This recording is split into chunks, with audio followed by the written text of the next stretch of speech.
some literate Indians think that these all are the old fashioned or a superstitious tradition, that we do worship of the land.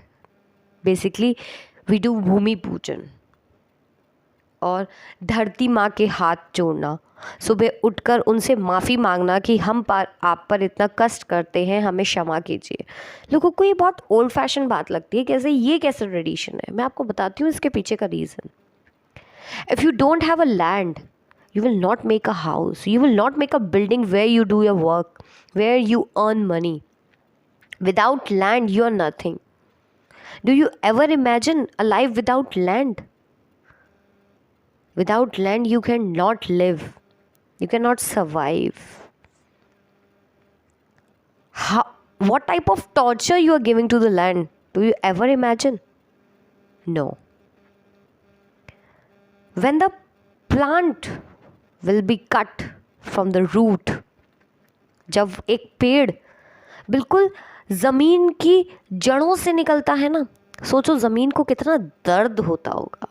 क्योंकि जब एक माँ एक बच्चे को अपने शरीर से निकालती है ना, बाहर जन्म देती है, तो कितना उसे दर्द होता है।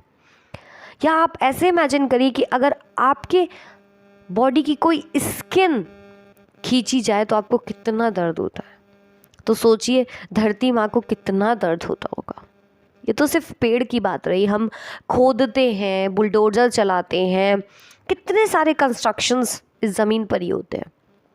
अब तो अंडरग्राउंड कंस्ट्रक्शंस भी होते हैं। तो सोच कर देखिए कि हम धरती माँ को कितना कष्ट पहुँचाते हैं। और अगर ये लैंड ही ना हो तो लाइफ कैसी हो। तो उसकी पूजा ना करें, उसको धन्यवाद ना दें कि आप इतना कष्ट सहकर भी हमसे कुछ नहीं कहती हैं, सहती जाती हैं चुपचाप। तो धरती माँ की पूजा करना क्या पाप है? क्या ये ओल्ड फैशन बात है? क्या अब भी पढ़े लिखे लोगों को लगता है कि ये कैसा ओल्ड फैशन ट्रेडिशन है, कैसा सुपरस्टिशियस ट्रेडिशन है? या हमारी भारतीय संस्कृति सारे नॉनसेंस ट्रेडिशन ही बनाती है? तुम्हारी सोच बहुत गलत है। गंगा आरती होती है, गंगा यमुना सरस्वती तीनों ही नदियां हैं, तीनों हमें पानी देती है, पर हमसे कुछ लेती नहीं है। हमारी प्यास बुझाती है, हमसे कुछ कह तो नहीं रही, हमसे कुछ मांग तो नहीं रही। सरकार टैक्स लेती है पर नदियां तो हमसे पैसे नहीं मांग रही।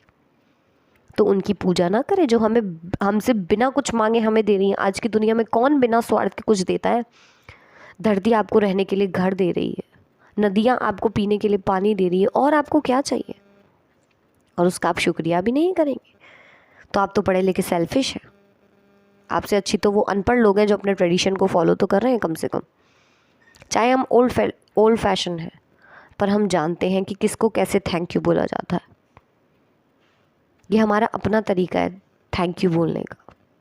काश ये सब समझ पाते और सब इनको धन्यवाद करते तो हमारी धरती, हमारा ये नेचर बहुत ही खूबसूरत होता। नदियाँ भी बहुत खूबसूरत होती और लैंड भी बहुत खूबसूरत होता।